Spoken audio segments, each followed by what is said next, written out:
medyo baka mawala yung beatin nyo dito.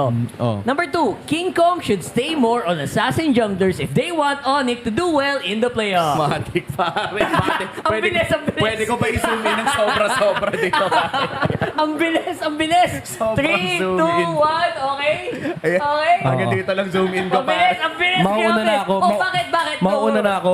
Ano, Agree sila. Kung may real talk ako sa buong segment to, ito na yung pinaka-real na real na talk, no? Why not? Huwag na kayo mag-Fedrin, promise. Hindi naman sa masama, pero Wow. napakalakas kasi mag-assassin ni King Kong. Oh, that's true. That's Bakit ka mag-Fedrin? Sorry, sige, audience, tama daw. Totoo. Kumbaga, yung Fredrin niya, okay naman. Hindi naman masama.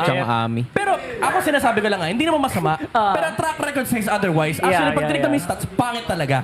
No. Pero kasi ako, napag-usapan namin ni Mirko to at one point na parang, bakit mo bibigyan ng Fredrin back siya si Kyrie? Oh. Diba? Same kay King Kong. May YSS, may Lancelot, napakatindi. Dali mo. Kahit Joy, Okay. yung Joy niya, pre, siya lang, para sa akin siya lang yung pwede mag-pick ng Joy kahit counter siya, walang problema. Oo, So, correct. bakit mo siya bibigyan ng Fredrin? Yun lang naman sa akin. BP mo. Okay. Sorry. Oh, BP. Okay, BP, BP, The pare. next pillow, Bobby's free. Next.